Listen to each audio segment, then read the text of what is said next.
Apa pembagian formulir pendaftaran baru bukan saat ini di Partai Golkar sendiri seperti apa, Pak?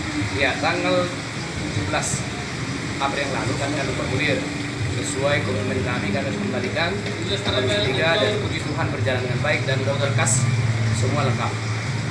Apakah ada persyaratan yang perlu dipenuhi atau gimana, Pak? Menurut panitia penjaringan sudah lengkap, tidak ada lagi yang tidak diserahkan, sudah lengkap. Baik, Pak. Sejauh ini Bapak maju sebagai wamen atau Ya, sesuai pemilihan Zabil dan sesuai dengan TV kita mendaftar sebagai calon bupati. apa yang membuat Bapak mau mendaftar mengabdi ke Kabupaten Toba ini sendiri? Ya, saya adalah putra Toba kelahiran Bali. Saya dari kecil lahir di sini sampai SMA saya di Toba.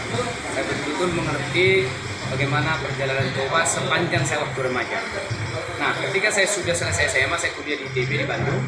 Saya melihat banyak hal akhirnya yang perlu kita bangun di Toba dengan keberadaan kita yang dulu di sini dan juga sekarang sudah di perantauan. Nah, itu tepat panggilan itu. Dan 3 tahun yang lalu, tahun 2021, kami mencoba bersama teman-teman melihat itu langsung dari kampung ke kampung, dari kota ke kota untuk melihat seperti apa akhirnya keterpanggilan itu bisa terjawab. Pak, sedikit lagi, Pak. Visi dan misi untuk Kabupaten Toba seperti apa, Pak?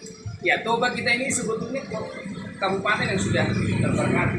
Nah, dan bagaimana kita membuat menjadi Toba Tarulibia dalam masa bakar, dalam bahasa Indonesia dia menjadi berkat. Toba yang akan menjadi berkat. Itu visi kita. Misi kita tentu menjalankan program-program yang berkaitan dengan supaya Toba menjadi berkat.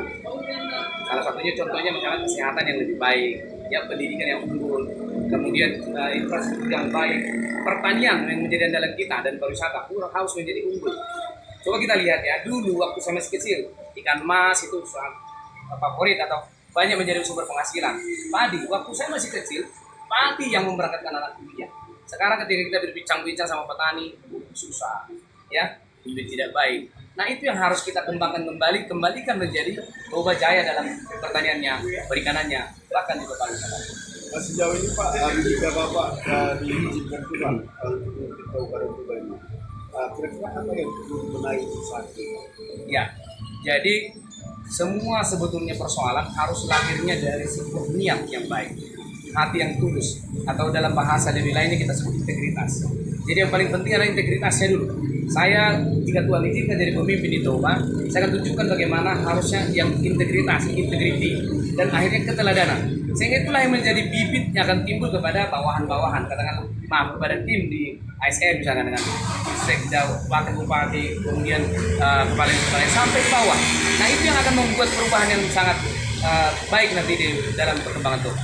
Baik, bicara kawan-kawan, Kabupaten Toba ada 16 kecamatan. Ya, Nanti visi dan misi Bapak per kecamatan gimana, Pak? Maksud saya, apakah merangkul semua per kecamatan bagaimana, Pak? baik. Jadi artinya namanya kalau dari Bupati Toba tentu menjadi bupati bagi semua warga Toba, 16 kecamatan ya. Jadi artinya semua warga ini harus menjadi bagian yang harus kita bangun. Tidak ada pengkotak-kotakan kan. Mulai dari Tampahan di ujung sana, kemudian kalau kita agak ke pinggir sana masuk Habornas, sampai ujung sana Ajibata. Jadi semua itu harus menjadi kekuatan. Tinggal bagaimana kita nanti melihat mana potensi di desa, di kecamatan ini sudah kita kembangkan. Mungkin berbeda kalau kita Habornas misalkan, itu kan daratan. Bagaimana kita membangun di sana pertanian berbasis dengan perkebunan misalkan kan. Kemudian wisata, tidak harus semua wisata itu ada di pantai. Bisa juga wisata-wisata pegunungan yang sudah banyak kita lihat di tempat lain.